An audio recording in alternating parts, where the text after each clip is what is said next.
예배 자리로 나오신 성도님들을 주님의 이름으로 환영합니다. 다 함께 자리에 일어나 찬양하며 하나님께 나아가도록 하겠습니다.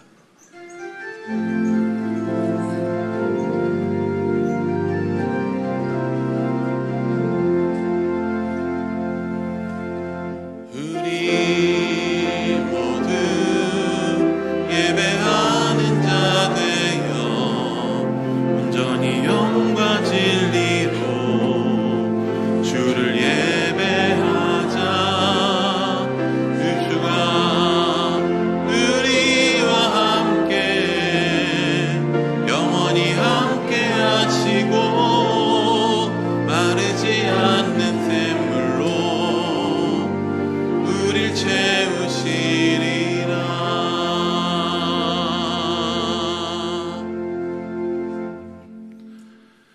안식일을 기억하여 거룩하게 지키라.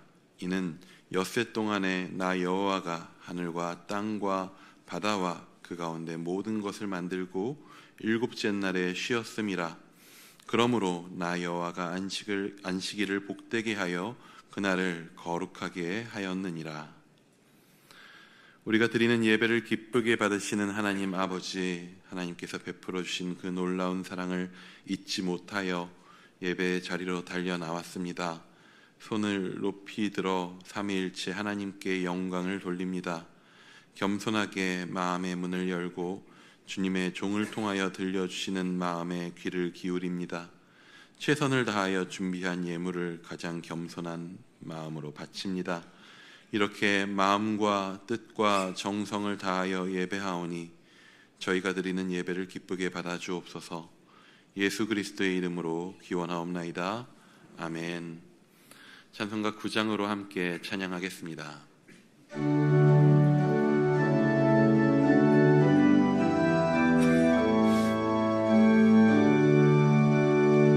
하늘에 가득 찬 영광의 하나님, 온 땅에 충만한 존귀하신 하나님, 생명과 빛으로 지혜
후에 성시를 교독하겠습니다. 성시 교독문은 새해입니다.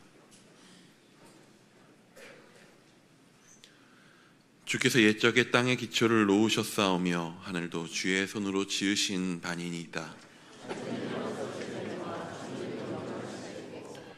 그것들은 다 옷같이 낡으리니 의복같이 바꾸시면 바뀌려니와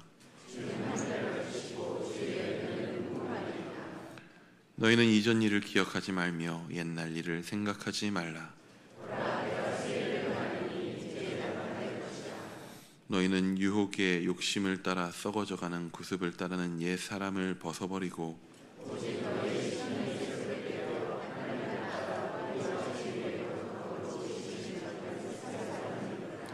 그런즉 누구든지 그리스도 안에 있으면 새로운 피조물이라.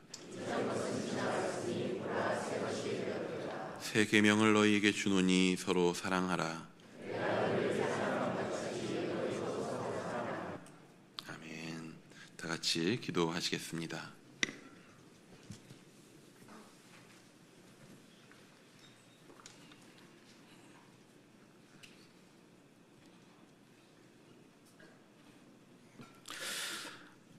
우리의 삶을 주관하시는 하나님 아버지, 지난 한 주간 너무나도 어지러운 세상 속에서도 주님의 자녀로 살게 하시고 새로운 한 주를 시작하는 이 거룩한 주일에 주님 앞에 나와 예배할 수 있는 은혜를 주심에 감사합니다.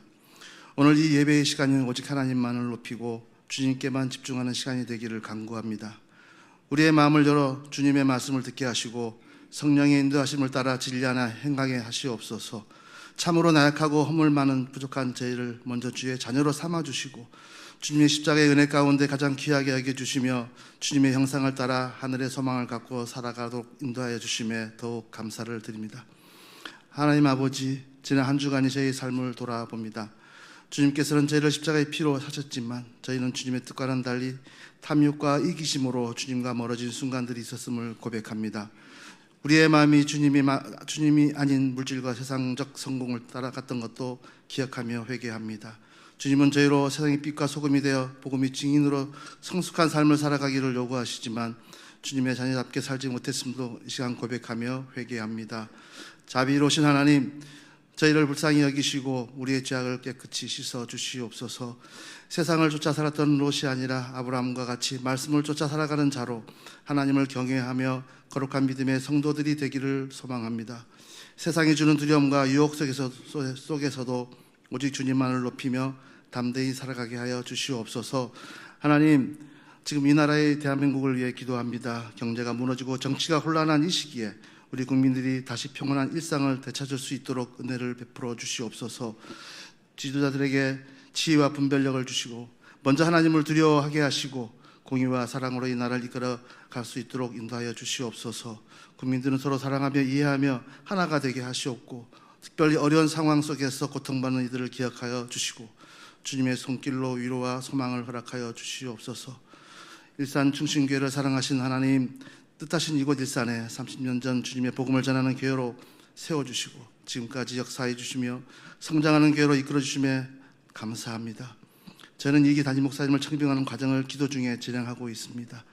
하나님이 세상을 창조하시고 보시기에 좋았다라는 말씀을 기억하며 사람이 생각이나 논리가 아닌 교회의 머리가 되시는 주님을 깊이 생각하며 공평하고 공정하게 주의 선한 능력과 은혜 안에 주님의 시선으로 모든 청빙 과정이 잘 마무리되게 하여 주시옵소서. 하나님, 저희 가정을 돌아보사 어렵고 힘들어하는 가정에 찾아오셔서 위로하여 주시고 여러 모양의 광야와 부딪힐 때 실망하거나 포기하거나 좌절하지 않게 하여 주시옵소서. 주의 말씀에 순종하는 믿음의 가정으로 아름답고 행복한 주님을 찬양하는 가정이 되게 하여 주시옵소서. 사랑의 주님, 어려운 시기에 꼭 세계 곳곳에 나가 있는 열악한 환경의 선교사님들을 기억하시고 그들이 살기 주님의 은혜 가운데 열매 맺게 하시고 그 교회와 가정을 보살펴 주셔서 어려움 당하지 않도록 그들의 필요를 채워주시고 안전과 건강을 지켜주시며 성령의 능력으로 충만하게 하여 주시옵소서. 신년 부흥회가 2월 16일부터 3일간 진행됩니다. 성령의 충만한 은혜의 시간이 되게 하시옵고 믿는 이들에게는 더욱 굳건한 믿음을 세우게 하시고 연약한 자들에게는 하나님을 깊게 만나는 시간이 되기를 소원하며 기도합니다. 강사 목사님을 영육간에 붙잡아 주시고 하나님의 능력의 말씀을 통해 감사와 기쁨이 은혜가 넘치는 시간이 될 수 있도록 역사하여 주시옵소서. 오늘 이 시간 예배를 신령과 진정으로 드리오니 받아 주시옵소서. 주님께만 영광이 되게 하옵시고 저희에게 말씀에 충만한 은혜를 부어 주시옵소서. 하나님 말씀을 전하시는 구영철 위 목사님과 우리에게 모든 사역자들에게 주님의 성령을 충만히 부어 주셔서 그들이 전하는 말씀이 하나님의 능력으로 충만하여 모든 이들에게 생명과 은혜가 되게 하여 주시옵소서. 주님의 말씀을 통해 피곤하고 지친 영혼들이 새 힘을 얻고 하나님의 평안을 경험하게 하여 주시옵소서. 시온 찬양대와 오늘 예배를 섬기는 이들에게도 주님의 특별한 은혜와 축복을 부어주시어 그들의 봉사가 하나님께 영광을 돌리는 아름다운 향기가 되게 하시고 모든 예배와 모임에 참석하는 모든 이들이 주님의 사랑과 은혜를 깊이 경험할 수 있도록 인도하여 주시옵소서.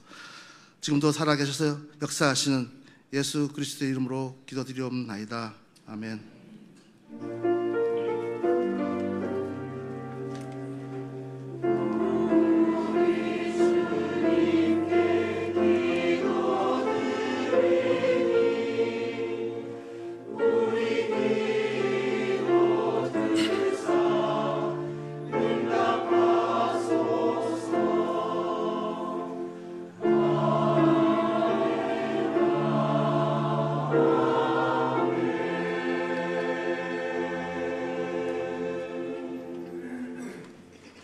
자리에 일어나 마음과 정성을 다해 드린 예물을 봉헌하시겠습니다.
모든 곳에 계시며 모든 이와 함께 하시며 모든 영역에서 선하심을 드러내시는 지혜의 근원 되시는 하나님, 선하신 하나님을 신뢰하여 오늘 예배로 주님께 나아옵니다. 인생 수많은 짐이 있다 할지라도 주님의 인도하심 앞에, 주님의 은혜 앞에 나아올 때에 하늘의 승리를 누리는 저희들의 일상이 되게 하여 주옵소서. 주님께서 주시는 은혜의 충만함으로 명절을 맞이하고 있습니다. 가장 사랑하기에 오히려 가장 아픔이 되기도 하는 가족입니다. 오랜만에 만나는 가족과 친지들과의 관계에서 하나님의 선하신 마음이 부어지게 하셔서 축복의 통로로 사명을 잘 감당하게 하여 주옵소서. 주님께서 주신 모든 것을 주님께 믿음으로 올려드립니다. 저희 삶 전부가 주님의 것이기에 11조로 믿음의 고백을 올려드리오니 흠양하여 주셔서 주의 자녀다움을 드러내는 저희들 되게 하여 주옵소서. 어려운 상황 속에서도 하늘의 감사와 기쁨으로 살아갈 때에 이 땅에서 승리할 수 있음을 알기에 감사헌금을 드립니다. 더욱 감사가 넘쳐나는 일상 되게 하여 주옵소서. 주님의 사랑이 누군가에게 위로가 되기를 소망하여 구제헌금과 지정헌금을 드리고 소망을 주지 못하는 세상에서 하나님의 소망으로 살아가길 응원하며 장학헌금과 선교헌금을 드립니다. 하나님 나라와 의를 구하고자 하는 성도들의 믿음의 고백 위에 모든 필요한 것들을 채우시는 하나님을 경험케 하여 주옵소서. 이 시간 명절 일정으로 예배 자리에 오지 못한 성도들이 있습니다. 거하는 모든 곳에서 하나님을 찾으며 예배할 때 동일한 은혜를 허락하여 주옵소서. 명절에 군에서 병상에서 자리를 지키는 성도들이 있습니다. 위로하여 주시고 새 힘을 더하여 주시사 하나님의 시선과 마음을 경험케 하여 주옵소서. 이 모든 말씀 언약의 성취자 되시는 우리 주 예수 그리스도의 이름으로 기도합니다. 아멘. 자리에 앉으시겠습니다.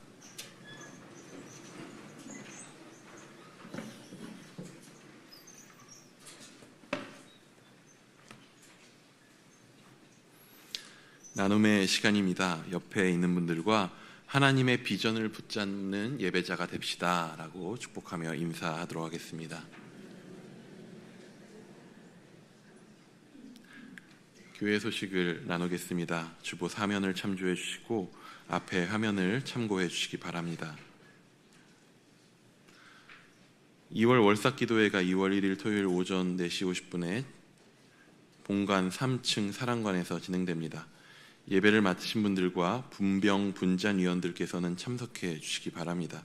2월의 시작을 예배로 시작하시기 바랍니다.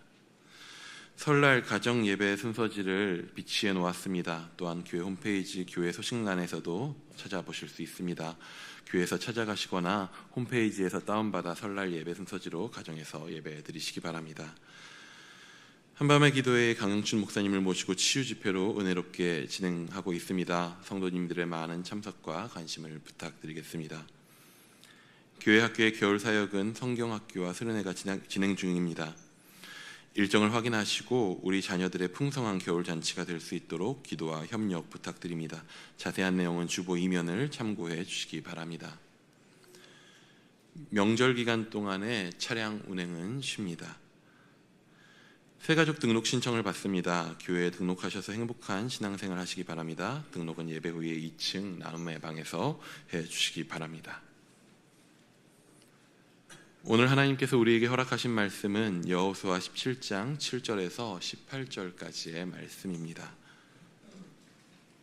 여호수아 17장 7절에서 18절까지의 말씀, 구약 345면에 있습니다.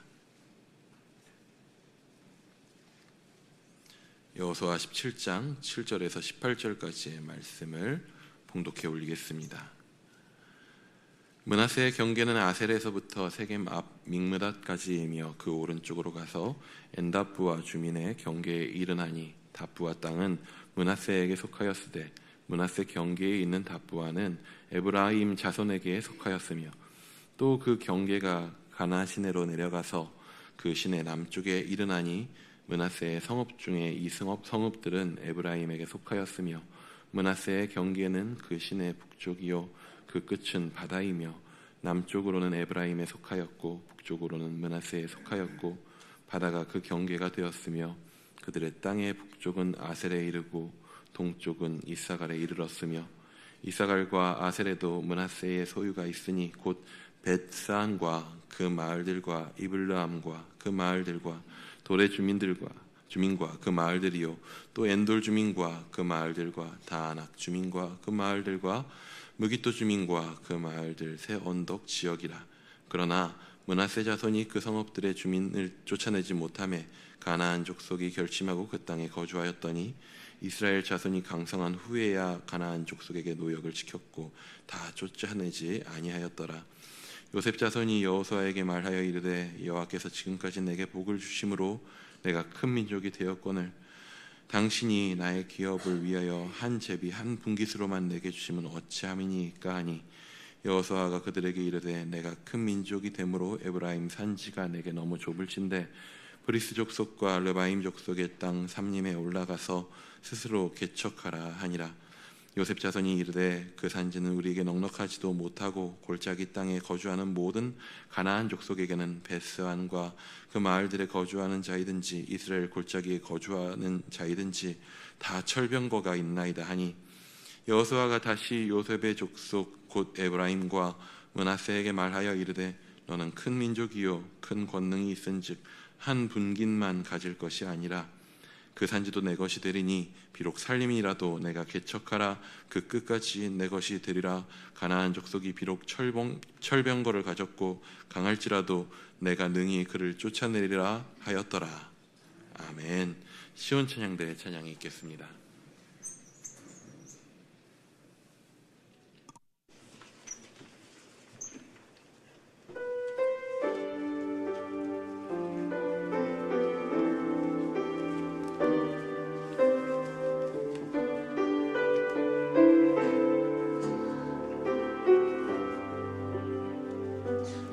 나의 영원하신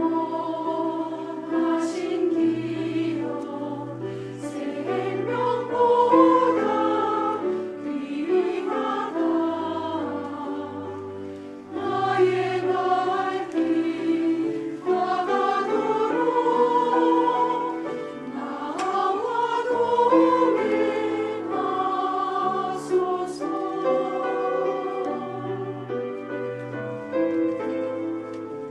세상 무비 안일함과 모든 명예 버리고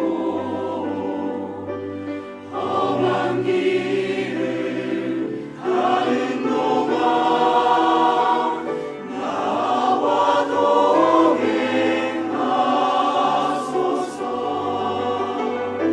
주께로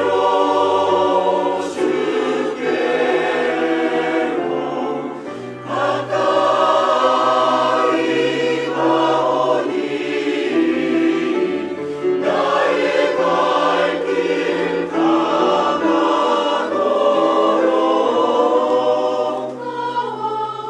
동행하소서.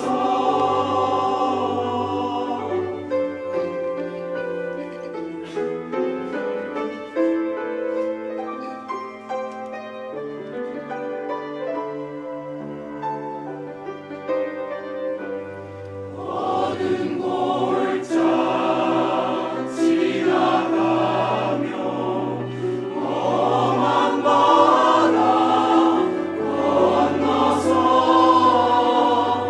천국 문에 이르도록 나와 동행하소서. 주께로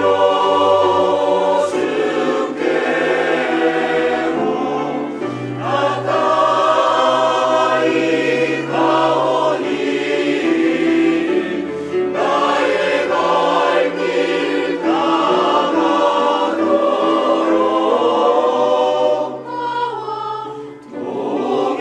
나와 동행하소서. 주께로 가까이 주께로 가오니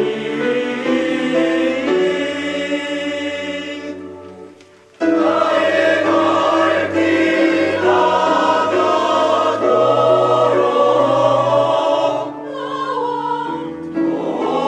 나와 동행하소서. 나의 갈 길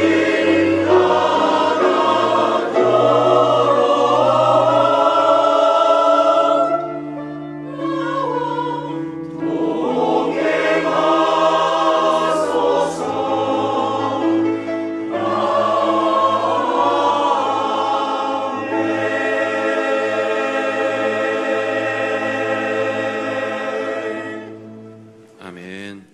요셉 자손의 불평과 여호수아의 대답이라는 제목으로 하나님 말씀 선포될 때 많은 은혜 받으시기 바랍니다.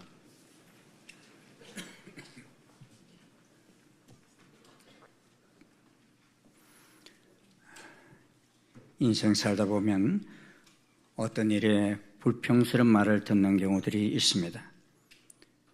그런데 그 불평은 대부분 그리 멀리 있는 사람들 때문에 듣는 것이 아니라 가까이 있을수록 많이 듣습니다.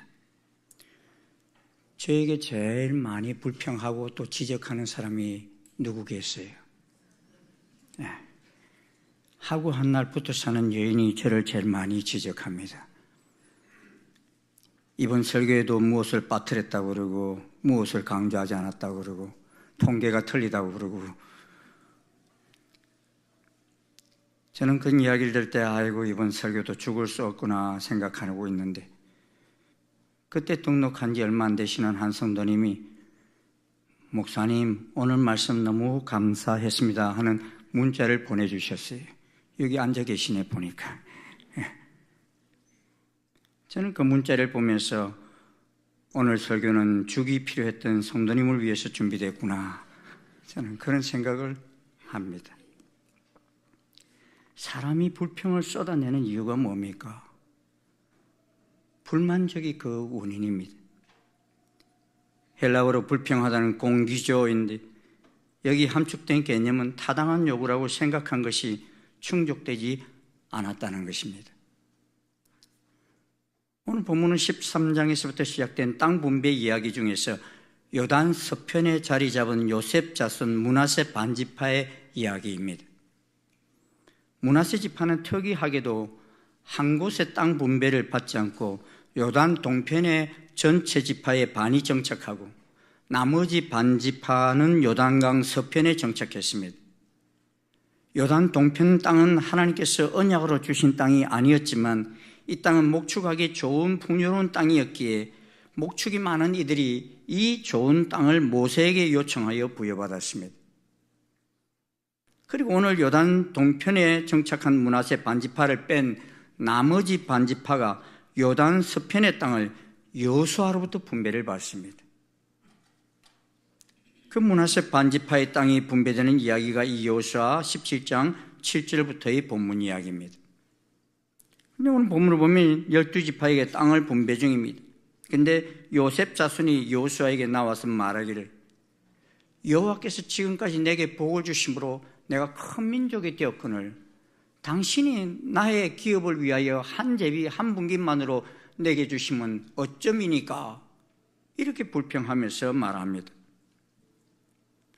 요셉 자손이 불평한 이유가 무엇입니까? 요셉 지파는 애굽 땅에서 나온 후 둘째 해에 여호와께서 20세 이상으로 싸움에 나갈 만한 모든 지파를 계수하게 할 때 12지파 중에서 유일하게 요셉 지파는요, 요셉의 두 아들 에브라임과 므낫세가 각각 한 지파로 구성이 됐어요. 똑같은 아들인데 그 중에 요셉 지파만 두 지파가 된 거예요. 그렇게 되면 여러분, 이스라엘이 지파가 몇 지파가 되겠어요? 13지파가 돼요. 근데 그 중에서 레위 지파는 성막 사역만 하도록 분리하여 군인으로 차출하지 않았습니다. 대신에 요셉 지파에게는 갑절의 복을 주셔서 두 지파가 되게 하신 것입니다. 그래서 전투에 나가는 지파는 12지파에서만 나가게 한 것입니다. 그러므로 사실상 가나안에서 땅을 분배받을 당시에는 요셉의 후손들은 한 지파가 아니라 그의 두 아들의 이름을 딴 므낫세와 에브라임 지파로 나뉘었던 것입니다. 그리고 요셉의 두 지파는 많은 인구가 거주하기에 땅이 넉넉하지 못하다 하면서 여호수아에게 좋은 땅을 더 달라고 요청합니다. 이 같은 요셉 자손의 불평이 근본적으로 어디에서부터 비롯됐습니까? 첫째는 은혜를 깨닫지 못했기 때문에. 요셉 자손의 고백이 무엇입니까? 여호와께서 지금까지 내게 복을 주심으로 내가 큰 민족이 되었구나라고 했습니다. 요셉 자손의 이 같은 고백은 사실 그대로였어요. 요단강을 건너기 전에 모압 평지에서 실시한 싸움에 나갈 만한 20세 이상의 인구 조사에 의하면 에브라임 지파가 32,500명이고 므낫세 지파가 52,700명입니다. 그렇게 합하면 이 요셉 지파는 85,200명이에요. 그 12지파 숫자 중에서 제일 많은 지파 된 것입니다. 요셉 자손이 고백한 대로 이것은 분명히 하나님의 큰 축복이었습니다. 그렇다면 마땅히 감사같이 따라야 할 것입니다. 그런데 그들은 지도자를 향하여 왜 우리에게 한목의 유산밖에 주지 않는 겁니까? 라고 항의를 한 것입니다. 사실상 요셉의 이런 불평은 타당하지 않았습니다. 왜냐하면 그들 중 므낫세 반지파는 이미 요단 동편의 넓은 지역을 모세에게 요청해서 기업으로 분배를 받았어요. 또 요단 서편의 땅은 또 누구에게 분배받았어요? 여호수아에게 또 요청해서 분배를 받아요. 그러기에 그들의 몫은 충분했습니다. 그런데 요셉 자손은 베풀어 주신 하나님의 축복을 감사의 조건으로 삼기는커녕 불평의 근거로 삼았습니다. 사람이 감사할 수 있는 것은 주어진 환경에 따른 것이 아니라 그것을 받아들이는 사람들의 마음가짐이라는 말입니다. 곧 어떠한 상황이냐가 문제가 아니라 어떠한 마음가짐이냐가 문제인 것입니다. 은혜를 은혜로서 받아들이지 못한다면 아무리 큰 축복을 받아서 누리고 있다 할지라도 더 큰 축복을 바라며 불평하게 된다는 것입니다. 둘째는 안이한 생각 때문에 불평했습니다. 요셉 자손의 불평의 근거가 뭡니까? 자신들이 분배받은 땅은 넉넉하지 못하고 꼴짝이 땅에 거주하는 모든 가나안 족속들에게 다 철병거가 있나이다 하는 것이 불평의 근거였어요. 철갑으로 둘러진 병거는 청동기 문화를 사용했던 이스라엘 백성들에게 아주 위협적으로 보이기에 충분했습니다. 그러나 지금까지 이스라엘은 철병거보다 훨씬 더 어려운 상황에서도 이겨내었습니다. 넘실대는 홍해와 요단강을 건넜죠. 수많은 말과 병거로 무장한 가나안 북부 동맹군들을 격파했습니다. 그리고 지금 여호수아가 차지하려고 한 땅은 산림지역이기에 철병거가 쓰여질 수 없는 땅입니다. 철병거는 평지에서 위협적이지 산지에서 여러분 사용할 수 있습니까? 사용하지 못해요. 그러니 문제는 철병거가 아니라 바로 현실에 안주하려는 요셉 자손에게 있었던 것입니다. 그들은 가나안 사람들과 맞서 싸울 정신적 준비가 되어 있지 않았습니다. 그들은 편하기만을 바라고 믿음으로 장애물들을 극복하려는 생각이 없었습니다. 이에 대해 새롭게 지도자로 부름받은 여호수아의 답변은 단호했습니다. 올라가서 스스로 개척하라. 네. 한번 따라해 볼까요? 올라가서 스스로 개척하라. 소극적이고 부정적인 요셉 자손의 불평에 대한 여호수아의 답변에 주목해 보십시오. 네가 큰 민족이 되므로 에브라임 산지가 내게 너무 좁을진데 살림에 올라가서 스스로 개척하라 하는 것입니다. 얼마나 진취적이고 적극적인 권면입니까? 하나는 올라가기를 주저하지 말라는 것입니다. 편편하고 낮은 곳에 비좁게 머물면서 땅이 좁다고 불평하고 원망할 것이 아니라 눈을 들어 넓고 높은 산림지대를 바라보고 그곳으로 나아갈 것을 강조한 것입니다. 여호수아가 올라가려고 한 그 숲은 에브라임 고산지대에 상당히 광활한 산림지대입니다. 그러기에 그들은 올라가야 했습니다. 올라가지 않고 낮은 곳에 머무는 한 결코 문제를 해결할 수 없었습니다. 또 하나는 스스로 개척할 것으로 권면했습니다. 여기서 개척하다는 히브리어 바라는 창조하다, 나무를 자르다 이런 의미입니다. 즉 나무를 베고 숲을 개간함으로써 창조적으로 적극적으로 만들어가라는 말입니다. 그들이 그곳에 정착하려면 땀 흘리는 노력이 필요했습니다. 하나님께서 은혜로 주셨어도 그냥 누릴 수 있는 것은 아니라는 것입니다. 그러기에 요셉 자손이 이 같은 개척 정신을 가지고 땅을 일구어 나간다면 개척할 영역은 얼마든지 광활하게 펼쳐져 있기 때문에 그들의 입에서 비좁다, 부족하다 이런 불평은 나올 수 없다는 것입니다. 꿈을 이루려는 개척자는 현실을 보며 원망하지 않습니다. 문제 앞에서 불평하지 않습니다. 그리고 끝까지 포기하지 않습니다. 요사는 요셉 지파에게 말합니다. 그 산지도 내 것이 되리니 비록 살림이라도 네가 개척하라. 그 끝까지 내 것이 되리라.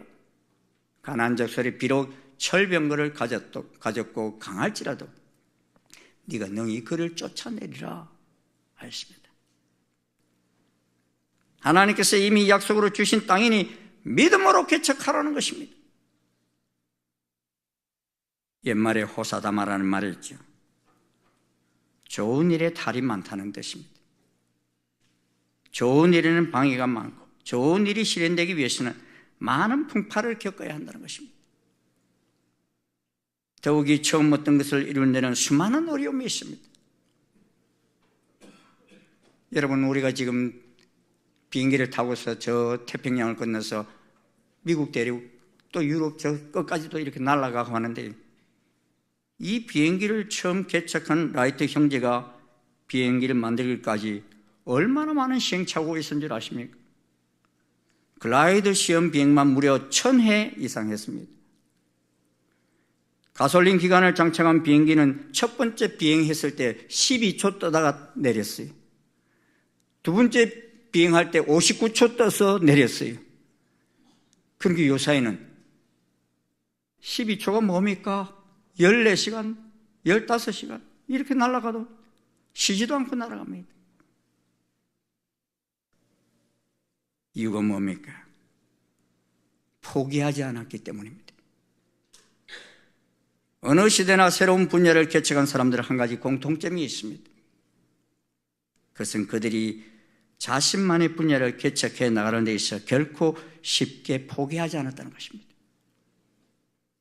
모든 성공의 가치에 존재하는 것은 다름 아닌 인내와 용기, 설기를 가지고 새로운 세계를 만들어내는 개척 정신이 있었던 것입니다. 제가 만나보는 사람들 가운데 장롱 면허증을 가지신 분이 많아요. 운전면허증 이종을 땄는데 뭐 한 번도 안 해보거나 딱 하루 해보고 그냥 다시는 운전하지 않고 이렇게 장롱에다 넣어놔가지고 너무 오랫동안 무사고라고 일종으로 또 갱신하는 분들이 있더라고요. 왜 면허 따놓고 운전하지 않냐? 제가 물어봅니까? 사고에 대한 두려움이 가장 크다는 것을 알 수 있었어요. 넘어지지 않고 걷기를 배울 수 없습니다. 물을 마시지 않고 수영을 배울 수 있습니까? 개척 정신을 좀먹게 하는 것이 바로 포기라는 마음 바이러스입니다. 실패는 실패할 수밖에 없는 한계를 또 교훈해 줄 뿐입니다. 그러나 포기하는 순간 새로운 것은 나오지 않습니다. 그런데 실패를 실패로 끝나는 것은 외부적인 적보다는 포기라는 내부적인 적입니다. 포기라는 내부적인 적은 작은 빌미만 주면 금방 마음을 점령해버립니다. 하나님은 새로운 땅을 향하는 여호수아에게 뭐라고 그랬습니까? 강하고 담대하라. 두려워하지 말며 놀라지 말라. 네가 어디로 가든지 네 하나님 여호와가 너와 함께 하느니라. 오늘 본문에서 우리가 주목해야 할 것이 있습니다. 그것은 네가 스스로 개척하라는 말입니다. 개척 정신을 말하고 있습니다. 이 개척 정신은 성경의 중심 내용입니다.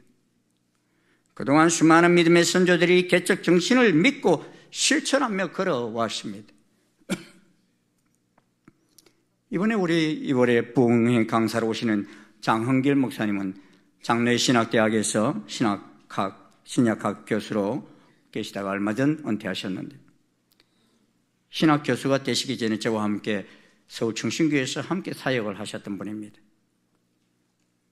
근데 사실은 이 일산 충신교회가 세워지는 데 있어서 이분의 역할이 참 컸던 것을 저는 기억합니다. 저와 함께 경기 북부 지역을 신방을 하고서 올라올 때도 이 일산 쪽으로 올라왔었고 내려갈 때도 일산을 거쳐서 내려갔어요. 근데 올라올 때 쭉 보니까 저 백마마을, 강선마을, 예? 이런 강촌마을 이런 쪽이 쭉 보니까 십자가가 쭉 보였어요. 근데 그러다가 내려갈 때 내가 쭉 보는데 이 문촌마을을 딱 가는데요. 문촌마을이면 십자가가 안 보이는 거예요. 그렇죠, 그랬어요. 문촌마을은 왜 십자가가 안 보여요?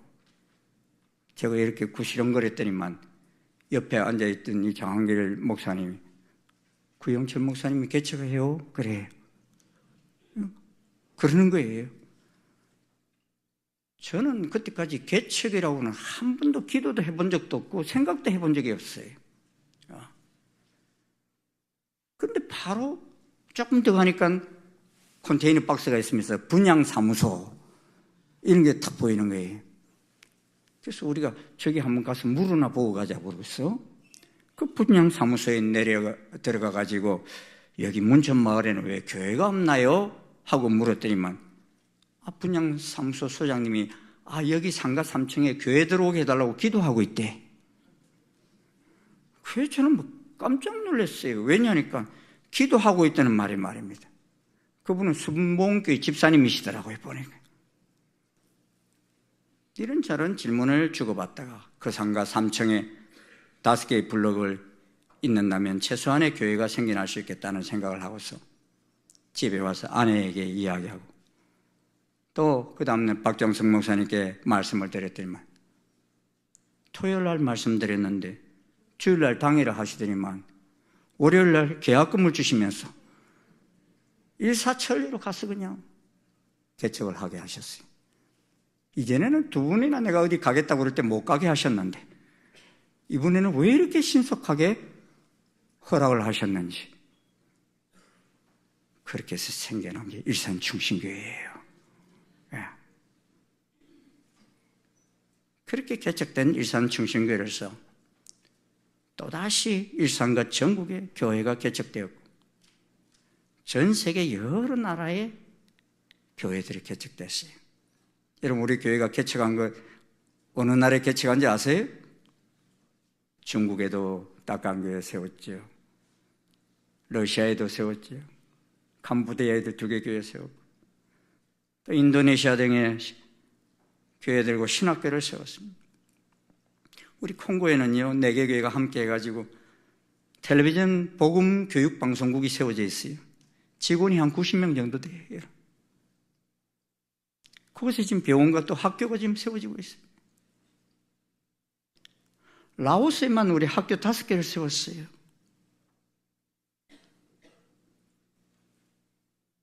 수십 마리의 암소를 분양했습니다. 모리타니아의 수많은 우물을 팠죠. 수많은 탈북민들을 도와서 여러분들 헌금으로 인해서 많은 탈북민들이 그리스도인이 되었어요. 국내에서도 중도 신명자들을 비롯한 많은 특수기관과 군성교회와 미자립 교회들을 지원하며 세워나갔습니다. 이 일들이 개척되어진 일산충신교회를 통해서 지난 30년 동안 맺은 것입니다.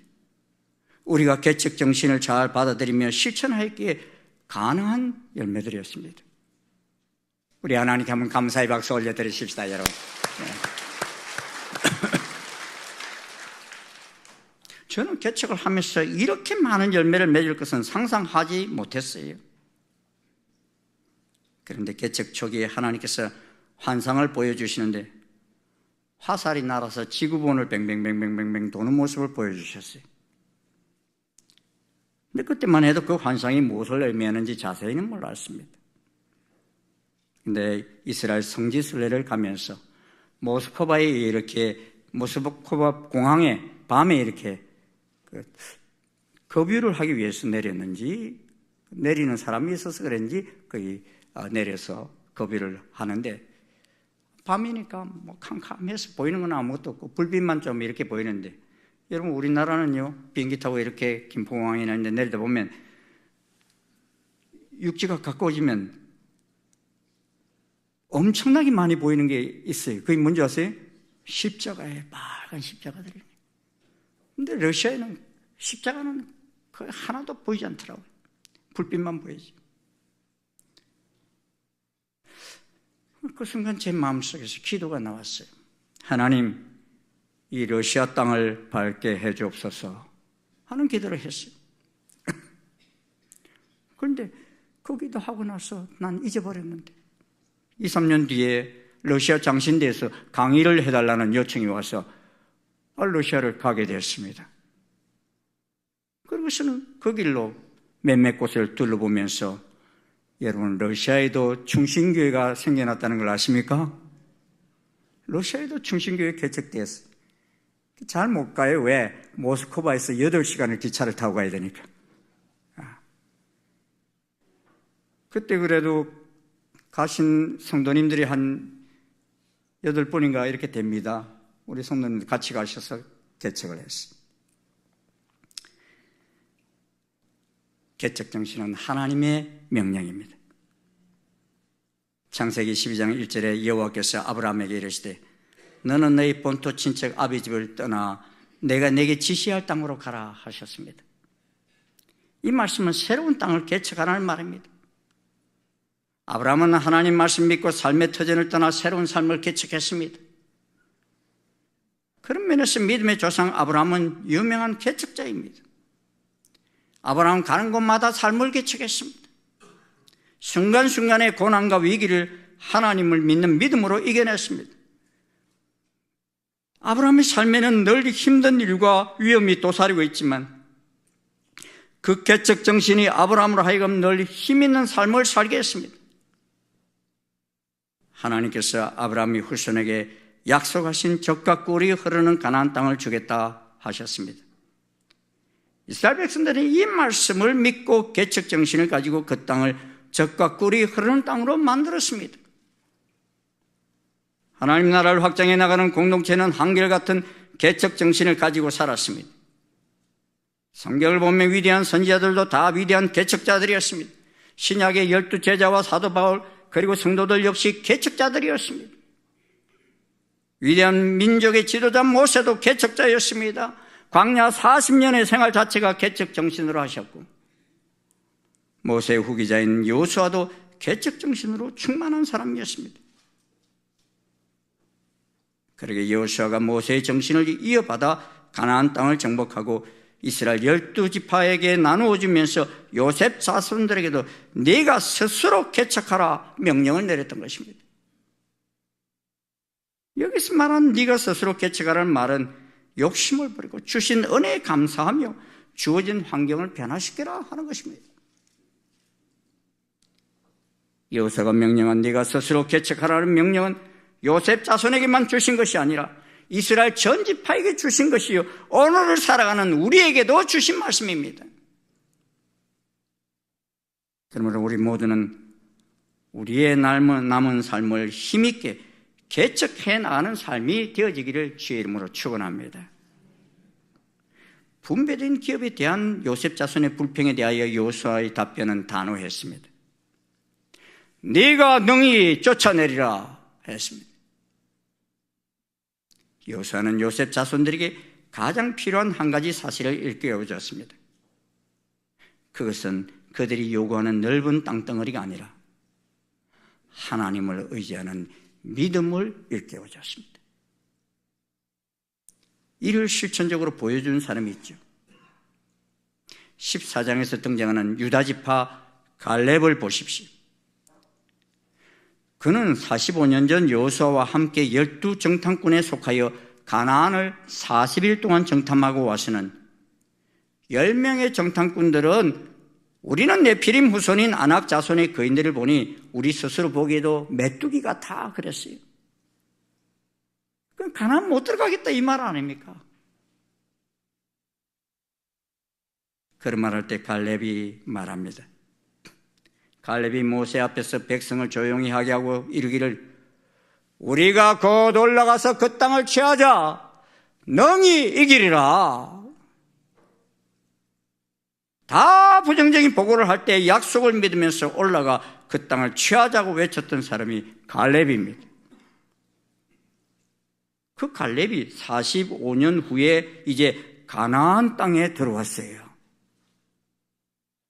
여러분 그때 메뚜기 같다는 사람들은요 한 명도 가나안 땅에 못 들어갔어요. 근데 우리가 취하자 했던 이 갈렙은 가나안 땅에 들어왔어요. 나이가 몇 살이 됐겠어요? 85세가 됐어요. 85세가 됐어요. 그런데 이 85세의 나이로 여호수아에게 나와서 뭐라고 말하는가 하면 이렇게 말합니다. 우리 같이 한번 읽어봅시다. 시작. 그날에 여호와께서 말씀하신 이 산지를 지금 내게 주소서. 당신도 그날에 들으셨거니와 그곳에는 아낙 사람들이 있고 그 성읍들은 크고 견고할지라도 여호와께서 나와 함께 하시면 내가 여호와께서 말씀하신 대로 그들을 쫓아내리이다. 그날이 몇 년 전 이야기입니까? 45년 전 이야기입니다. 그걸 잊어버리지 않고서 이 산지를 내게 주십시오. 그렇습니다. 이때 유다 지파 갈렙이 올라가서 싸우겠다 한 대상이 누군가 하면 45년 전에 12정탐꾼들이 본 가나안 사람들 가운데 가장 기골이 장대한 거인들의 자손인 아낙 자손들입니다. 그리고 지금은 이 아낙 자손 중에서도 가장 큰 사람들이 모인 헤브론을 점령하겠다는 것입니다. 그래서 14장 15절에 이렇게 말합니다. 같이 한번 읽어봅시다. 시작. 헤브론의 옛 이름은 기르 아르바라. 아르바는 아낙 사람 가운데서 가장 큰 사람이었더라. 이 갈렙은 이제 늙었어요. 그런데 그들이 분배받은 땅은 가나안 가운데 가장 거인들이 모여 사는 사람들의 땅을 분배받았습니다. 그리고 이 기르 아르바는 난공불락의 도시였어요. 그런데 이 고령자인 갈렙은 그 도시를 줬다고 원망하거나 불평하지 않았어요. 그는 오랜 세월이 지났음에도 여전히 하나님의 약속을 붙잡고 그 땅을 밟겠다는 의지를 내비쳤어요. 이분이 안 돌아가신 이유가 아마 그 땅을, 약속의 땅을 아직 차지를 안 했기 때문에 반드시 이 땅을 내가 차지하고 말겠다는 소망을 가지고 있었기 때문에 건강을 유지했던 거 아닌가 여겨집니다. 무슨 말씀을 붙들었습니까? 여호수아 14장 9절입니다. 같이 한번 읽겠습니다. 시작. 그날에 모세가 맹세하여 이르되 내가 내 하나님 여호와께 충성하였은즉 내 발로 밟는 땅은 영원히 너와 내 자손의 기업이 되리라. 이 약속을 45년 동안 가슴에 품고 살았던 거예요. 그리고서 제일 힘든 그 땅을 향하여 나아가겠다고 한 것입니다. 근데 갈렙의 고백 이후에 이 요셉 지파가 여호수아에게 나와서는 자신들에게 분배된 땅은 철병거가 있어서 안 되겠다고 그러고 또 숲이 있어서 힘들다고 그렇게 말합니다. 그러게 이미 갈렙처럼 그 당시 이미 85세 전후의 나이였던 여호수아가 볼 때에는 이 요셉 자손들의 요청은 너무 안일하게 여겨졌던 것입니다. 그래서 요청한 것이 무엇입니까? 가나안은 아직 차지할 수 있는 넓은 땅이 여전히 많이 남아있으니 믿음을 가지고 용기 있게 나아가서 차지하라 한 것입니다. 그리하면 네가 능히 차지할 수 있다는 것입니다. 근데 여러분, 요셉의 자손들은 여호수아의 대답을 듣고 태도를 바꾸겠어요? 요셉의 자손이라고 지칭되는 에브라임과 므낫세는요, 이 태도를 바꾸지 못하고 결국에는 이스라엘을 힘들게 하는 지파가 됩니다. 사사기 8장 1절에서 3절을 보면 기드온이 미디안을 물리친 사건이 나옵니다. 이를 두고서 에브라임 지파 사람들이 나타나서 기드온을 아주 원망합니다. 자신들을 두고 기드온이 혼자 미디안을 처리했다고 따집니다. 미디안이 7년 동안 괴롭혔는데 그때까지는 아무것도 하지 않다가 기드온이 하나님의 부름을 받고 문제를 해결하자 뒤늦게 나타나서 나무라고 있는 것입니다. 이런 태도가 또 사사기 12장 1절에서도 또 나옵니다. 사사 입다가 암몬 족속의 공격을 받고 에브라임 지파에게 도움을 청합니다. 그런데 이들이 도움을 청할 때는 가만히 많이 있습니다. 그래서 어쩔 수 없이 입다 사사가 생명을 걸고 암몬 자손과 싸워 승리하고 돌아옵니다. 그러자 뒤늦게 찾아와서 자기들을 부르지 않았다면서 입다를 막 죽이겠대요. 이게 무슨 태도입니까? 에브라임과 므낫세 지파는 자기들이 도와야 할 때는 돕지 않으면서 남 탓만 하는 지파가 되어버린 것입니다. 그로 인해서 다윗 왕에 의한 통일왕국이 된 이스라엘이 후에 남과 북으로 나누어질 때도 유다, 남유다를 계속 괴롭히는 지파가 이 에브라임과 므낫세 지파였어요. 요셉의 자손들이 왜 이렇게 되었습니까? 그들은 주어진 것에 감사하지를 못했어요. 오늘 본문 7절을 언급해놓은 아셀이라는 지역은 에브라임 지파와 므낫세 지파의 경계에 위치한 한 성읍의 이름입니다. 이 성읍은 아브라함이 하나님의 명을 쫓아 하란을 떠나 가나안에 도착했을 때 첫 제단을 쌓았던 모래상수리 나무가 있던 곳입니다. 후에 야곱이 이곳에 제단을 쌓으며 엘로헤 이스라엘, 즉 이스라엘의 하나님이라고 불렀던 곳이기도 합니다. 그리고 나중에 요수아가 죽기 전에 장로들을 모으고 언약을 갱신하고 하나님께 대한 충성서약을 받아냈던 곳입니다. 그리고 애굽에서 가져온 요셉의 뼈가 매장된 곳이기도 합니다. 그러게 므낫세 지파로서는 굉장히 의미 있는 것을 부여받은 것입니다. 또 7절에 보면 엔다부아라는 곳이 등장하는데 사과의 우물이라는 뜻을 가진 곳입니다. 이것은 이름이 말해주듯이 물이 풍부한 수자원이 공급되는 곳입니다. 그렇게 풍부하고 기름진 땅, 그리고 지도를 보면 엄청나게 넓은 땅을 부여받은 것을 알 수 있어요. 게다가 자세히 보면 에브라임과 므낫세는 이방 나라들과 경계가 없습니다. 이는 외세의 침입에 대해서 긴장감도 적었다는 것입니다. 이런 좋은 땅을 배려받아 차지하게 되었는데 그들은 감사하지 못하고 더 많은 것을 얻기 위해 공동체를 분열시키는 삶을 살았던 것입니다. 그리고 요셉 조석들은 하나님의 말씀에 순종하지 않았습니다. 하나님께서 가나안 땅을 주시면서 이스라엘에게 요구한 사안은 가나안 족속을 모두 쫓아내라고 했습니다. 그런데 므낫세 지파는 이들을 쫓아낼 생각보다는 노예로 삼으려고 했어요. 왜냐하니 가나안 사람들이 농사를 잘 지으니까 그들을 두어야 우리의 삶이 편해진다, 이런 생각을 가지고서 쫓아내지 않았어요. 그러기에 하나님 말씀에 순종하려는 자세보다는 자신들의 안일이 먼저였습니다. 사랑하는 성도님 여러분,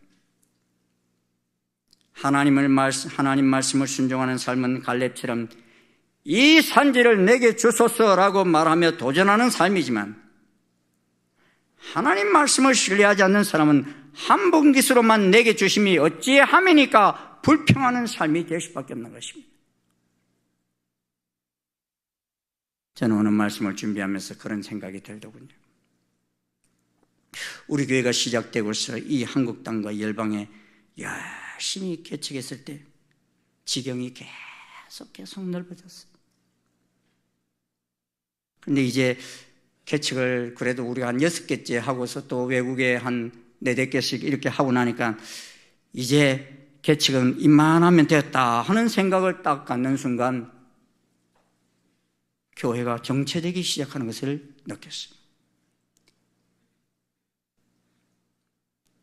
그렇게 저는 이 말씀을 접하면서 일산 충신교회는 요셉 자손의 길을 걸어서는 안 되겠다는 생각을 했습니다. 갈렙처럼 달려가기를 원합니다. 아직도 우리가 친척들과 주변과 열방에는 복음을 전해 들어보지 못한 곳이 너무너무 많아요. 며칠 전에 인도네시아 선교사님 오셔서 김성숙 선교사님 선교보고 하길래 우리 윤용호, 우리 부목사님이었던 윤용호 선교사님이 가셔서 신학교를 세우고 유치원부터 고등학교까지 다 세우고 그들을 또 함께 파송되어 가지고 여러분 미전도 종족 두 종족을 입양한 거 아십니까? 모르셔요? 아낙달람과 딸랑마막 종족을 입양했어요. 한 종족은 한 번도 복음을 들어보지 못했던 종족이었고, 한 종족은 네덜란드 선교사들이 오래전에 와서 전했지만도 지금은 아무도 돌보지 않는 그런 종족을 입양했어요. 그래서 이제는 나는 많이 좀 인도네시아가 복음화 됐는가 해서 물었더니만 나한테 이렇게 자료를 다 보내왔어요. 이번 기도로 품는 인도네시아 미전도 종족이라는 책이, 제가 이걸 딱 보니까요, 미전도 종족이 지금 2017년 현재 얼마나 되느냐, 136종족이 미전도 종족이고, 인도네시아 안에서만. 그리고 한 번도 복음이 전파되지도 않았던 종족이 36종족이나 아직 남아있어요. 저는 깜짝 놀랐어요. 이 미전도 한 종족은 10,000명 이상 되는 종족들만 그렇게 분류한 겁니다. 아직도 많이 남았구나 하는 그런 생각이 이렇게 드는 거죠. 그리고 미전도 종족이란 3% 미만, 10,000명이면 300명인가요? 그 정도는 미전도 종족이라고 그래요. 여러분, 처음 복음을 온 세계 열방에 퍼뜨린 이스라엘, 지금 여러분 크리스찬 숫자가 몇 프로나 될 것 같습니까? 제 1부 때 2% 미만이라고 그랬어요. 2%도 안 된다고 그랬어요. 그랬더니만 제 아내가 또 설교하고 내려오니까요, 또 지적해요. 2% 미만이 아니라 0.5%밖에 안 된대. 뭐 틀린 말은 아니죠. 2% 미만이니까. 그런데 구체적으로 0.5%밖에 안 된다. 딱 그래. 우리에게 복음을 전해준 영국이 지금 여러분 미전도 종족이 되어가고 있다는 사실을 아십니까? 대한민국 여러분 뭐 20%다 뭐 복음화율이 뭐 20%다 뭐 25%다 뭐 이런 이야기 하는데, 우리의 청소년들은 여러분 몇 프로인 줄 아십니까? 3%가 되지 않습니다. 우리 노예 안에만요, 교회 가운데 교회 학교가 없는 교회가 70%나 돼요. 놀라지도 않아요, 여러분들이. 나하고 상관없는 일이야. 일산 중심교회에 있으니까.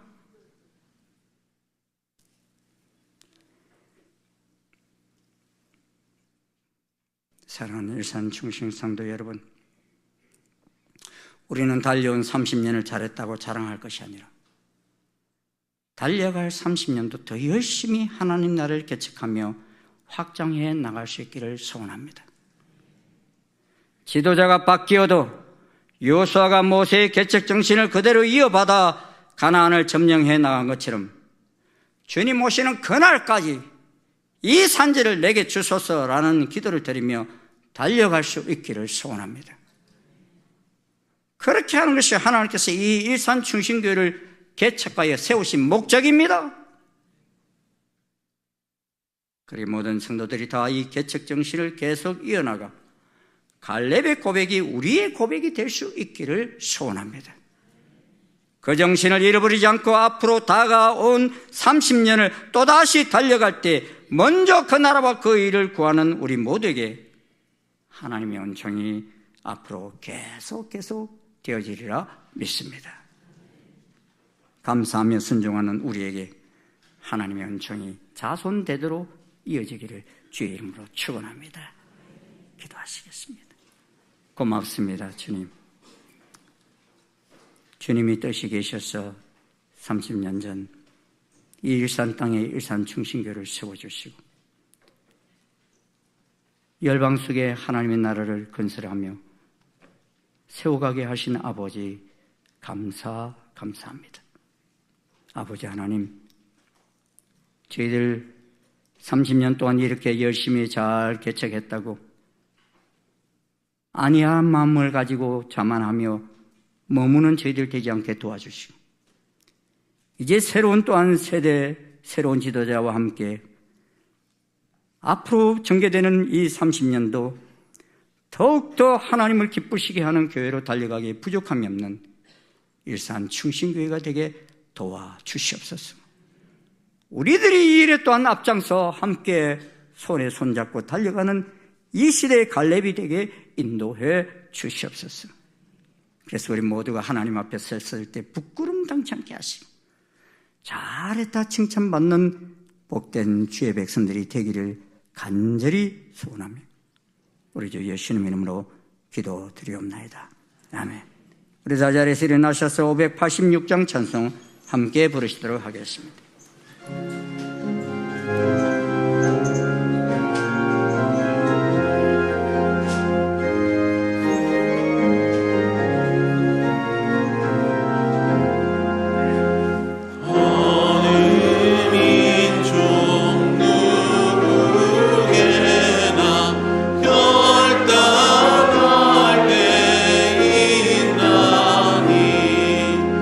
잠과 거짓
사랑하는 여러분, 이번 주는 명절을 맞아서 또 우리의 많은 가족들을 만나고 친척들을 만나는 절기입니다.